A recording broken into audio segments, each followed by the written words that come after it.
The golden stories में आपका स्वागत है। आइए सुनते हैं मुंशी प्रेमचंद की लिखी कहानी दो कब्रें।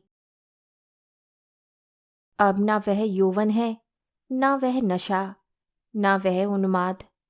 वह महफिल उठ गई, वे दीपक बुझ गया जिससे महफिल की रौनक थी।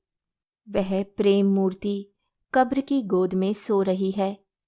हाँ, उसके प्रेम की छाप अब भी हृदय पर है और उसकी अमर स्मृति आंखों के सामने। वीरांगनाओं में ऐसी वफा, ऐसा प्रेम, ऐसा व्रत दुर्लभ है और रईसों में ऐसा विवाह, ऐसा समर्पण, ऐसी भक्ति और भी दुर्लभ। कुंवर रणवीर सिंह रोज बिलानागा संध्या समय जुहरा की कब्र के दर्शन करने जाते, उसे फूलों से सजाते, आंसुओं से सींचते। 15 साल गुजर गए, एक दिन भी नागा नहीं हुआ। प्रेम की उपासना ही उनके जीवन का उद्देश्य था।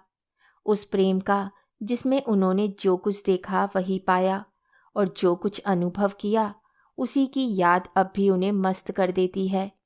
इस उपासना में सुलोचना भी उनके साथ होती, जो जुहरा का प्रसाद और कुंवर साहब की सारी अभिलाषाओं का केंद्र थी। कुंवर साहब ने 2 शादियां की थी, पर दोनों स्त्रियों में से एक भी संतान का मुख न देख सकी। कुंवर साहब ने फिर विवाह न किया। एक दिन एक महफिल में उन्हें जोहरा के दर्शन हुए। उस निराश पति और अतृप्त युवती में ऐसा मेल मानो चिरकाल से बिछड़े हुए 2 साथी फिर मिल गए हों। जीवन का बसंत विकास संगीत और सौरभ से भरा हुआ आया, मगर अफसोस 5 वर्षों के अल्पकाल में उसका भी अंत हो गया। वे मधुर स्वप्न निराशा से भरी हुई जागृति में लीन हो गया। वे सेवा और व्रत की देवी 3 साल की सुलोचना को उनकी गोद में सौंपकर सदा के लिए सिधार गई। कुंवर साहब ने इस प्रेमादेश का इतने अनुराग से पालन किया कि देखने वालों को आश्चर्य होता था। कितने ही तो उन्हें पागल समझते थे। सुलोचना ही की नींद सोते, उसी की नींद जागते, खुद पढ़ाते, उसके साथ सैर करते, इतनी एकाग्रता के साथ जैसे कोई विधवा अपने अनाथ बच्चे को पाले। जब से वे यूनिवर्सिटी में दाखिल हुई, उसे खुद मोटर में पहुंचा आते और शाम को खुद जाकर ले आते। वह उसके माथे पर से वह कलंक धो डालना चाहते थे जो मानो विधाता ने क्रूर हाथों से लगा दिया था। धन तो उसे ना धो सका, शायद विद्या धो डाले। एक दिन शाम को कुंवर साहब जुहरा के मज़ार को फूलों से सजा रहे थे और सुलोचना कुछ दूर पर खड़ी अपने कुत्ते को गेंद खिला रही थी कि सहसा उसने अपने कॉलेज के प्रोफेसर डॉक्टर रामेंद्र को आते देखा। सकुचाकर मुंह फेर लिया, मानो उन्हें देखा नहीं। शंका हुई कहीं रामेंद्र इस मजार के विषय में कुछ पूछ न बैठें। यूनिवर्सिटी में दाखिल हुए उसे 1 साल हुआ। इस 1 साल में उसने प्रणय के विविधा रूपों को देख लिया था। कहीं क्रीड़ा थी, कहीं विनोद था, कहीं कुत्सा थी, कहीं लालसा, कहीं उच्छृंखलता थी, किंतु कहीं वह सहृदयता ना थी जो प्रेम का मूल है।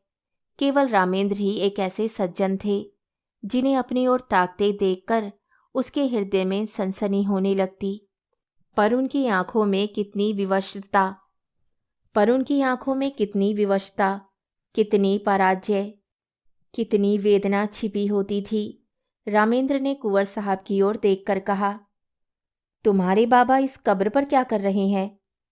सुलोचना का चेहरा कानों तक लाल हो गया। बोली, यह इनकी पुरानी आदत है। रामेंद्र, किसी महात्मा की समाधि है? सुलोचना ने इस सवाल को उड़ा देना चाहा। रामेंद्र यह तो जानते थे कि सुलोचना कुंवर साहब की दाश्ता औरत की लड़की है, पर उन्हें यह ना मालूम था कि यह उसी की कब्र है और कुंवर साहब अतीत प्रेम के इतने उपासक हैं। मगर ये प्रश्न उन्होंने बहुत धीमे स्वर में किया था। कुंवर साहब जूते पहन रहे थे। यह प्रश्न उनके कान में पड़ गया। जल्दी से जूता पहन लिया और समीप आकर बोले, संसार की आंखों में तो वह महात्मा ना थी, पर मेरी आंखों में थी और है। यह मेरे प्रेम की समाधि है। सुलोचना की इच्छा होती थी यहाँ से भाग जाऊं, लेकिन कुंवर साहब को जूहरा के यशोगान में आत्मिक आनंद मिलता था। रामेंद्र का विस्मय देखकर बोले, इसमें वह देवी सो रही है जिसने मेरे जीवन को स्वर्ग बना दिया था। यह सुलोचना उसी का प्रसाद है। रामेंद्र ने कब्र की तरफ देखकर आश्चर्य से कहा, अच्छा। कुंवर साहब ने मन में उस प्रेम का आनंद उठाते हुए कहा, वह जीवन ही और था प्रोफेसर साहब। ऐसी तपस्या मैंने और कहीं नहीं देखी। आपको फुर्सत हो तो मेरे साथ चलिए, आपको उन यौवन स्मृतियों। सुलोचना बोल उठी, वे सुनाने की चीज नहीं है दादा। कुंवर, मैं रामेंद्र बाबू को गैर नहीं समझता। रामेंद्र को प्रेम का ये अलौकिक रूप मनोविज्ञान का एक रत्न सा मालूम हुआ। वे कुंवर साहब के साथ ही उनके घर आए और कई घंटे तक उन हसरत में डूबी हुई प्रेम स्मृतियों को सुनते रहे। जो वरदान मांगने के लिए उन्हें साल भर से साहस न होता था, द्विधा में पड़कर रह जाते थे, वह आज उन्होंने मांग लिया। लेकिन विवाह के बाद रामेंद्र को नया अनुभव हुआ। महिलाओं का आना जाना प्राय बंद हो गया। इसके साथ ही मर्द दोस्त की आमदरफ्त बढ़ गई। दिन भर उनका तांता लगा रहता था। सुलोचना उनके आदर सत्कार में लगी रहती। पहले 1-2 महीने तक तो रामेंद्र ने इधर ध्यान नहीं दिया, लेकिन जब कई महीने गुजर गए और स्त्रियों ने बहिष्कार का त्याग न किया, तो उन्होंने एक दिन सुलोचना से कहा, ये लोग आजकल अकेले ही आते हैं। सुलोचना ने धीरे से कहा, हाँ, देखती तो हूँ। रामेंद्र, इनकी औरतें तो तुमसे परहेज नहीं करती। सुलोचना, शायद करती हों, मगर वे लोग तो विचारों के बड़े स्वाधीन हैं। इनकी औरतें भी शिक्षित हैं, फिर यह क्या बात है? सुलोचना ने दबी जबान से कहा, मेरी समझ में कुछ नहीं आता। रामेंद्र ने कुछ देर असमंजस में पड़कर कहा, हम लोग किसी दूसरी जगह चले जाएं तो क्या हर्ज, वहां तो कोई हमें ना जानता होगा। सुलोचना ने अब की तीव्र स्वर में कहा, दूसरी जगह क्यों जाएं? हमने किसी का कुछ बिगाड़ा नहीं है, किसी से कुछ मांगते नहीं। जिसे आना हो आए, ना आना हो ना आए, मुंह क्यों छिपाएं? धीरे धीरे रामेंद्र पर एक और रहस्य खुलने लगा, जो महिलाओं के व्यवहार से कहीं अधिक घृणास्पद और अपमानजनक था। रामेंद्र को अब मालूम होने लगा कि ये महाशय जो आते हैं और घंटों बैठे सामाजिक और राजनीतिक प्रश्नों पर बहस किया करते हैं, वास्तव में विचार विनिमय के लिए नहीं, बल्कि रूप की उपासना के लिए आते हैं। उनकी आंखें सुलोचना को खोजती रहती हैं, उनके कान उसी की बातों की ओर लगे रहते हैं। उसकी रूप माधुरी का आनंद उठाना ही उनका अभिष्ट है।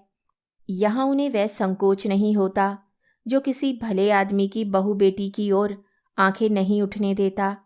शायद वे सोचते हैं यहाँ उन्हें कोई रोक टोक नहीं है। कभी कभी जब रामेंद्र की अनुपस्थिति में कोई महाशय आ जाते तो सुलोचना को बड़ी कठिन परीक्षा का सामना करना पड़ता। अपनी चितवनों से, अपने कुत्सित संकेतों से, अपनी रहस्यपूर्ण बातों से, अपनी लंबी लंबी सांसों से उसे दिखाना चाहते थे कि हम भी तुम्हारी कृपा के भिखारी हैं। अगर रामेंद्र का तुम पर 16 आना अधिकार है तो थोड़ी सी दक्षिणा के अधिकारी हम भी हैं। सुलोचना उस वक्त जहर का घूंट पीकर रह जाती। अब तक रामेंद्र और सुलोचना दोनों क्लब जाया करते थे। वहाँ उदार सज्जनों का अच्छा जमघट रहता था। जब तक रामेंद्र को किसी की ओर संदेह ना था, वह उसे आग्रह करके अपने साथ ले जाते थे। सुलोचना के पहुँचते ही वहाँ एक स्फूर्ति सी उत्पन्न हो जाती। जिस मेज पर सुलोचना बैठती उसे लोग घेर लेते थे। कभी कभी सुलोचना गाती थी। उस वक्त सबके सब उन्मत्त हो जाते। क्लब में महिलाओं की संख्या अधिक ना थी। मुश्किल से 5-6 लेडियां आती थीं, मगर वह भी सुलोचना से दूर दूर रहती, बल्कि अपनी भाव भंगिमाओं और कटाक्षों से वह उसे जता देना चाहती थी कि तुम पुरुषों का दिल खुश करो, हम कुल वधुओं के पास तुम नहीं आ सकती। लेकिन जब रामेंद्र पर इस कटु सत्य का प्रकाश हुआ तो उन्होंने क्लब जाना छोड़ दिया, मित्रों के यहाँ आना जाना भी कम कर दिया। और अपने यहाँ आने वालों की भी उपेक्षा करने लगे। वह चाहते थे कि मेरे एकांतवास में कोई विघ्न न डाले। आखिर उन्होंने बाहर आना जाना छोड़ दिया। अपने चारों ओर छल कपट का जाल सा बिछा हुआ मालूम होता। किसी पर विश्वास न कर सकते थे, किसी से सद्व्यवहार की आशा नहीं। सोचते ऐसे, धूर्त, कपटी, दोस्ती की आड़ में गला काटने वाले आदमियों से मिले ही क्यों। वे स्वभाव से मिलनसार आदमी थे, पक्के यारबाश।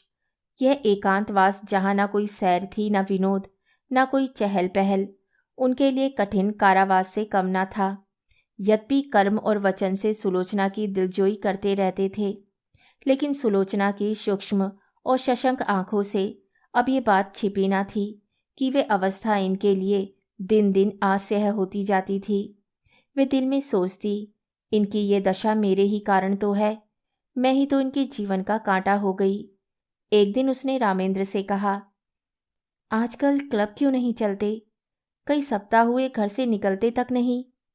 रामेंद्र ने बेदिली से कहा, मेरा जी कहीं जाने को नहीं चाहता, अपना घर सबसे अच्छा है। सुलोचना, जी तो उबता ही होगा। मेरे कारण ये तपस्या क्यों करते हो? मैं तो न जाऊंगी। उन स्त्रियों से मुझे घृणा होती है।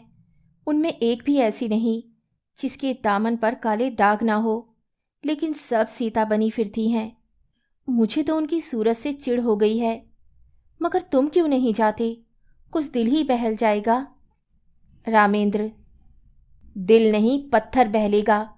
जब अंदर आग लगी हुई हो तो बाहर शांति कहाँ? सुलोचना चौंक पड़ी। आज पहली बार उसने रामेंद्र के मुंह से ऐसी बात सुनी। वह अपने को ही बहिष्कृत समझती थी।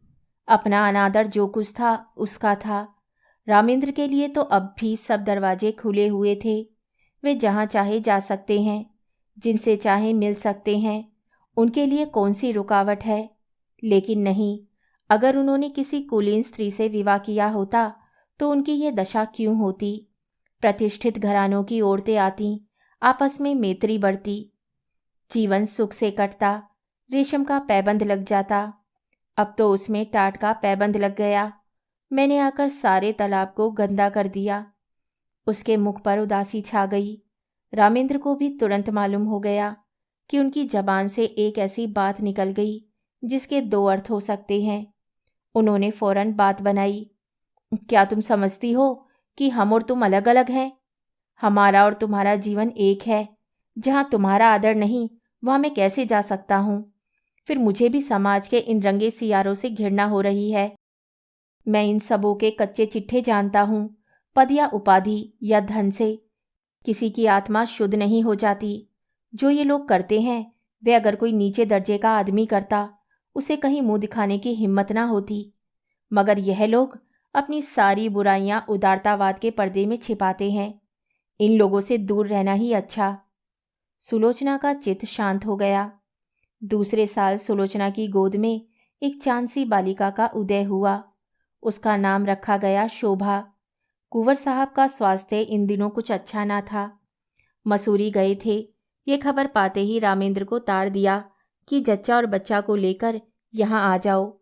लेकिन रामेंद्र इस अवसर पर ना जाना चाहते थे। अपने मित्रों की सज्जनता और उदारता की अंतिम परीक्षा लेने का इससे अच्छा और कौन सा अवसर हो सकता था। सलाह हुई एक शानदार दावत दी जाए। प्रोग्राम में संगीत भी शामिल था और कई अच्छे अच्छे गवैये बुलाए गए। अंग्रेजी, हिंदुस्तानी, मुसलमानी सभी प्रकार के भोजनों का प्रबंध किया गया। कुंवर साहब गिरते पड़ते मसूरी से आए। उसी दिन दावत थी। नियत समय पर निमंत्रित लोग एक एक करके आने लगे। कुंवर साहब स्वयं उनका स्वागत कर रहे थे। खां साहब आए, मिर्जा साहब आए, मीर साहब आए, मगर पंडित जी और बाबूजी और लाला साहब और चौधरी साहब और कक्कड़, मेहरा और चोपड़ा, कोल और हुक्कू, श्रीवास्तव और खरे किसी का पता ना था। ये सभी लोग होटल में सब कुछ खाते थे, अंडे और शराब उड़ाते थे। इस विषय में किसी तरह का विवेक या विचार न करते थे। फिर आज क्यों तशरीफ नहीं लाई? इसलिए नहीं कि छूत छात का विचार था, बल्कि इसलिए कि वे अपनी उपस्थिति को इस विवाह के समर्थन की सनद समझते थे। और वह सनद देने की उनकी इच्छा न थी। 10 बजे रात तक कुंवर साहब फाटक पर खड़े रहे। जब उस वक्त कोई ना आया तो कुंवर साहब ने आकर रामेंद्र से कहा, अब लोगों का इंतज़ार फजूल है, मुसलमानों को खिला दो और बाकी सामान गरीबों को दिला दो। रामेंद्र एक कुर्सी पर हतबुद्धि से बैठे हुए थे। कुंठित स्वर में बोले, जी हाँ, यही तो मैं सोच रहा हूँ। कुंवर, मैंने तो पहले ही समझ लिया था, हमारी तौहीन नहीं हुई, खुद उन लोगों की कलई खुल गई। रामेंद्र, खैर परीक्षा तो हो गई, कहिए तो अभी जाकर एक एक की खबर लूं।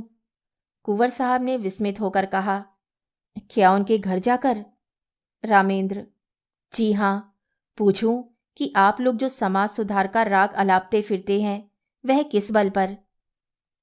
कुंवर, व्यर्थ है, जाकर आराम से लेटो।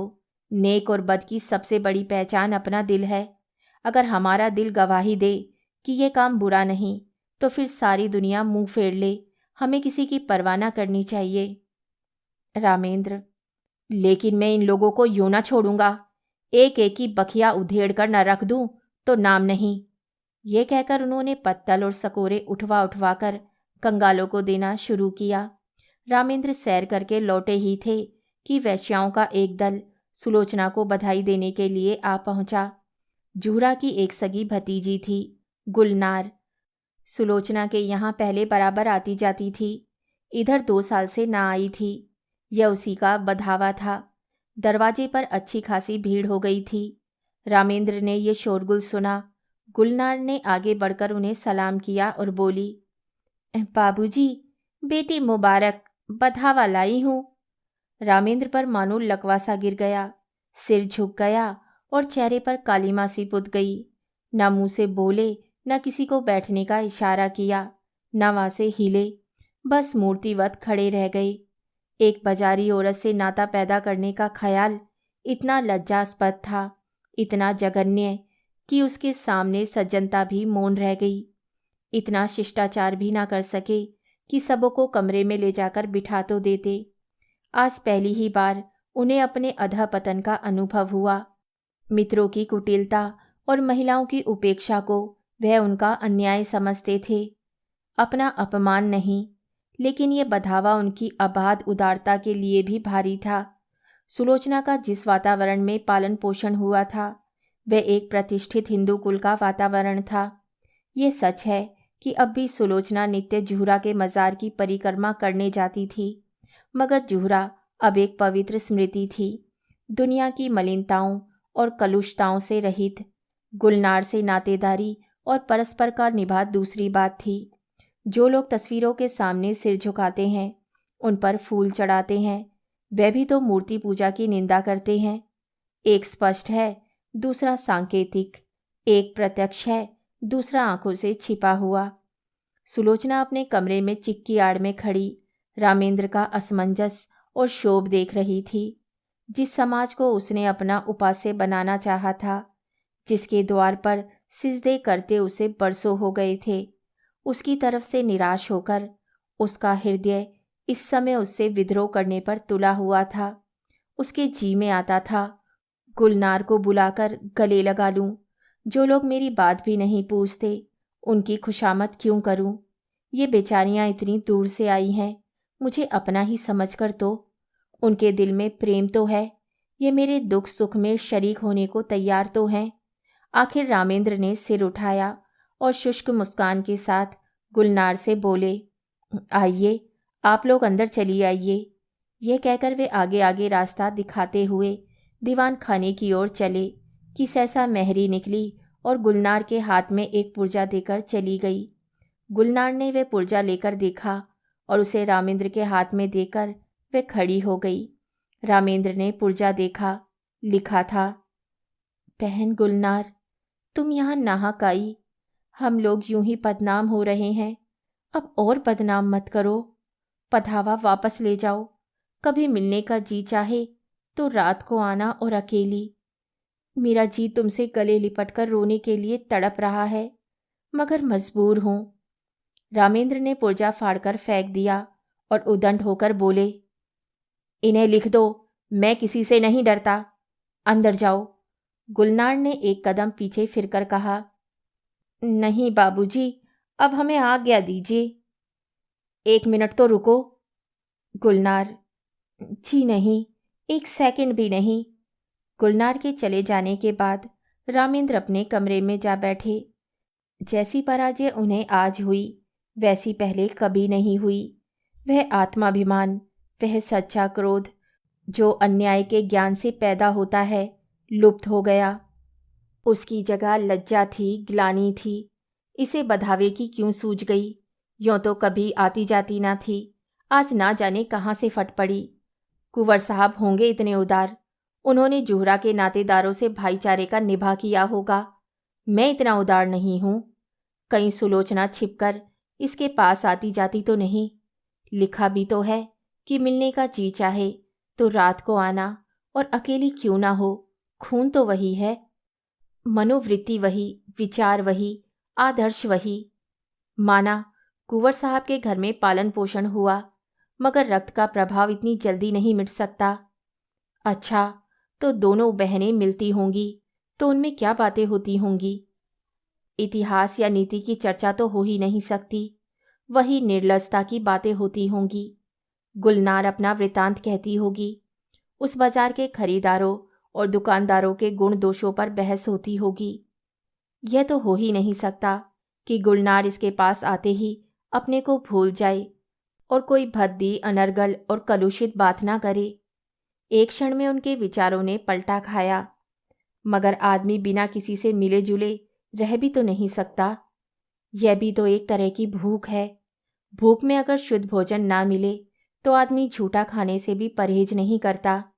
अगर इन लोगों ने सुलोचना को अपनाया होता, उसका यूं बहिष्कार ना करते, तो उसे क्यों ऐसे प्राणियों से मिलने की इच्छा होती? उसका कोई दोष नहीं, यह सारा दोष परिस्थितियों का है जो हमारे अतीत की याद दिलाती रहती हैं। रामेंद्र इन्हीं विचारों में पड़े हुए थे कि कुंवर साहब आ पहुंचे और कटु स्वर में बोले, मैंने सुना गुलनार अभी बधावा लाई थी, तुमने उसे लौटा दिया? रामेंद्र का विरोध सजीव हो उठा। बोले, मैंने तो नहीं लौटाया, सुलोचना ने लौटाया, पर मेरे ख्याल में अच्छा किया। कुंवर, तो यह कहो तुम्हारा इशारा था। तुमने इन पतितों को अपनी ओर खींचने का कितना अच्छा अवसर हाथ से खो दिया है। सुलोचना को देखकर जो कुछ असर पड़ा वह तुमने मिटा दिया। बहुत संभव था कि एक प्रतिष्ठित आदमी से नाता रखने का अभिमान उसके जीवन में एक नए युग का आरंभ करता, मगर तुमने इन बातों पर जरा भी ध्यान न दिया। रामेंद्र ने कोई जवाब न दिया। कुंवर साहब जरा उत्तेजित होकर बोले, आप लोग ये क्यों भूल जाते हैं कि हर एक बुराई मजबूरी से होती है। चोर इसीलिए चोरी नहीं करता कि चोरी में उसे विशेष आनंद आता है, बल्कि केवल इसलिए कि जरूरत उसे मजबूर कर देती है।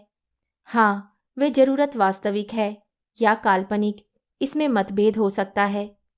स्त्री के मैके जाते समय कोई गहना बनवाना एक आदमी के लिए जरूरी हो सकता है, दूसरे के लिए बिल्कुल गैर जरूरी। क्षुधा से व्यथित होकर एक आदमी अपना ईमान खो सकता है, दूसरा मर जाएगा पर किसी के सामने हाथ ना फैलाएगा। पर प्रकृति का यह नियम आप जैसे विद्वानों को ना भूलना चाहिए कि जीवन लालसा प्राणी मात्र में व्यापक है। जिंदा रहने के लिए आदमी सब कुछ कर सकता है। जिंदा रहना जितना ही कठिन होगा, बुराइयां भी उसी मात्रा में बढ़ेंगी। जितना ही आसान होगा, उतनी ही बुराइयां कम होंगी। हमारा ये पहला सिद्धांत होना चाहिए कि जिंदा रहना हर एक के लिए सुलभ हो। रामेंद्र बाबू, आपने इस वक्त इन लोगों के साथ वही व्यवहार किया जो दूसरे आपके साथ कर रहे हैं और जिससे आप बहुत दुखी हैं। रामेंद्र ने इस लंबे व्याख्यान को इस तरह सुना जैसे कोई पागल पक रहा हो। इस तरह की दलीलों का वे खुद कितनी ही बार समर्थन कर चुके थे, पर दलीलों से व्यथित अंग की पीड़ा नहीं शांत होती। पतित स्त्रियों का नातेदार की हैसियत से द्वार पर आना इतना अपमानजनक था कि रामेंद्र किसी दलील से पराभूत होकर उसे भूल ना सकते थे। बोले, मैं ऐसे प्राणियों से कोई संबंध नहीं रखता, यह विष अपने घर में नहीं फैलाना चाहता। सहसा सुलोचना भी कमरे में आ गई। प्रसव काल का असर अभी बाकी था, पर उत्तेजना ने चेहरे को आरक्त कर रखा था। रामेंद्र सुलोचना को देखकर तेज हो गए। वे उसे जता देना चाहते थे कि इस विषय में मैं एक रेखा तक जा सकता हूँ, उसके आगे किसी तरह नहीं जा सकता। बोले, मैं यह कभी पसंद ना करूँगा कि कोई बाजारी औरत किसी भेष में मेरे घर आए। रात को अकेले या सूरत बदल कर आने से इस बुराई का असर नहीं मिट सकता। मैं समाज के दंड से नहीं डरता, इस नैतिक विष से डरता हूँ। सुलोचना अपने विचार में मर्यादा रक्षा के लिए काफी आत्मसमर्पण रह चुकी थी। उसकी आत्मा ने अभी तक उसे क्षमा न किया था। तीव्र स्वर में बोली, क्या तुम चाहते हो कि मैं इस कैद में अकेले जान दे दूं? कोई तो हो जिससे आदमी हंसे बोले। रामेंद्र ने गर्म होकर कहा, हंसने बोलने का इतना शौक था तो मेरे साथ विवाह न करना चाहिए था। विवाह का बंधन बड़ी हद तक त्याग का बंधन है। जब तक संसार में इस विधान का राज्य है और स्त्री कुल मर्यादा की रक्षक समझी जाती है, उस वक्त तक कोई मर्द यह स्वीकार न करेगा कि उसकी पत्नी बुरे आचरण के प्राणियों से किसी प्रकार का संसर्ग रखे। कुंवर साहब समझ गए कि इस वाद विवाद से रामेंद्र और भी जिद पकड़ लेंगे और मुख्य विषय लुप्त हो जाएगा।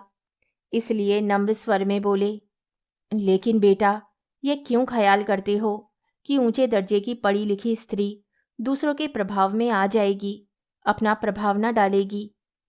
रामेंद्र, इस विषय में शिक्षा पर मेरा विश्वास नहीं। शिक्षा ऐसी कितनी बातों को मानती है जो रीति नीति और परंपरा की दृष्टि से त्याज्य है।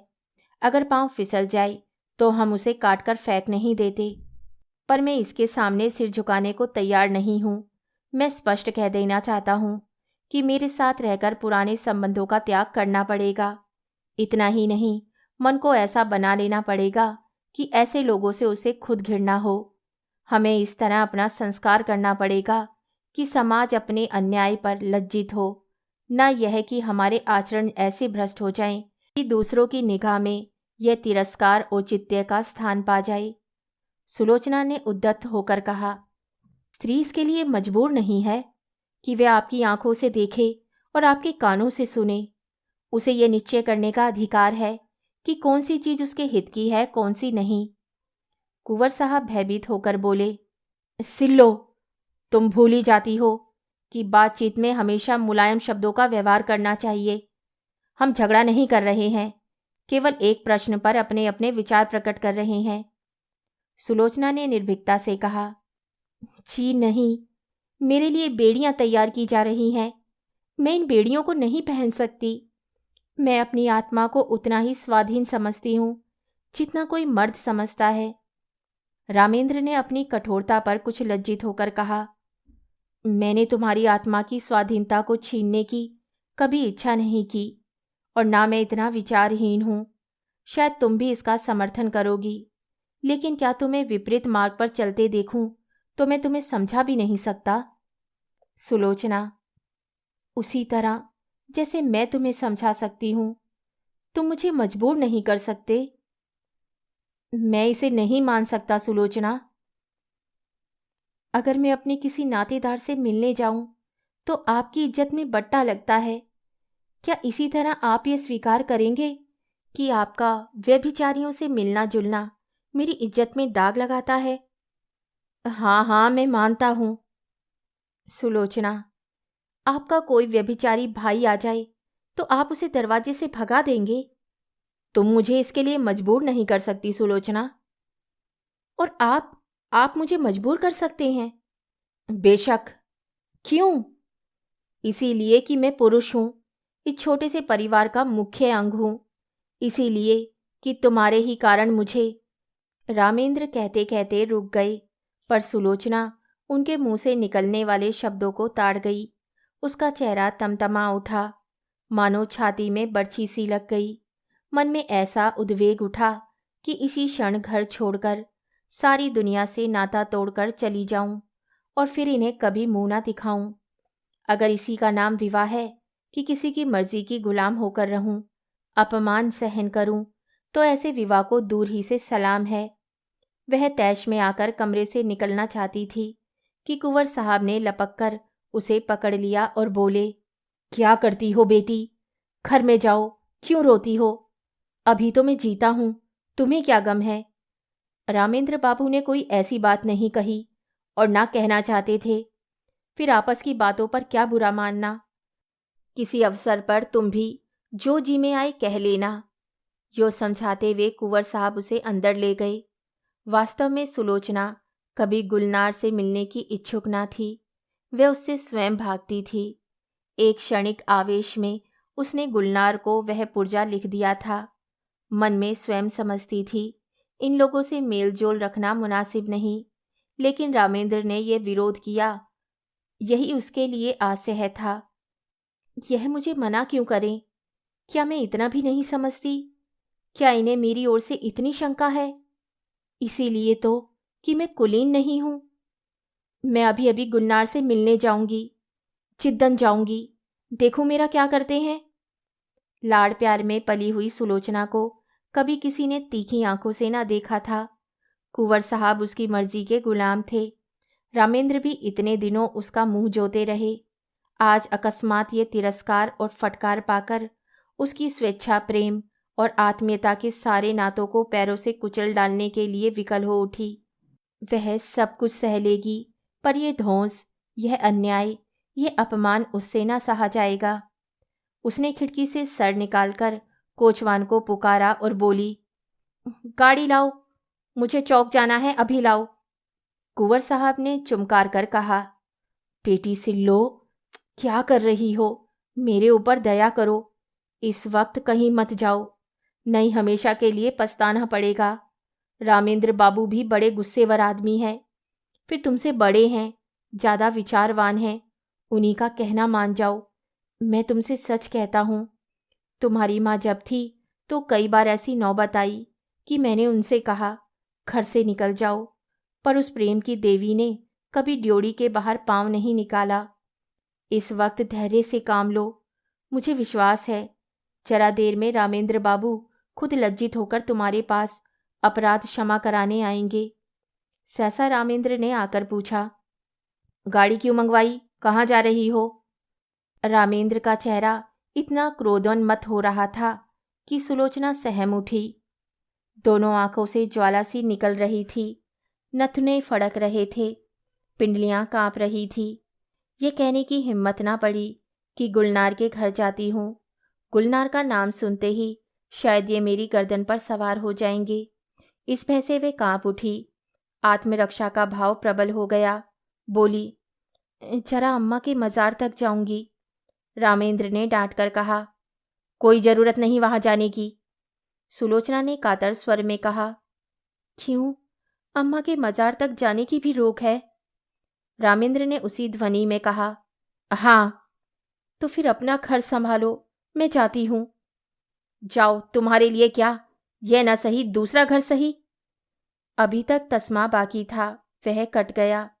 यूं शायद सुलोचना वहां से कुंवर साहब के बंगले पर जाती, 2-4 दिन रूठी रहती, फिर रामेंद्र उसे मना लाते और मामला तय हो जाता। लेकिन इस चोट ने समझौते और संधि की जड़ काट दी। सुलोचना दरवाजे तक पहुंची थी, वहीं चित्रलिखित सी खड़ी रह गई, मानो किसी ऋषि के शाप ने उसके प्राण खींच लिए हों।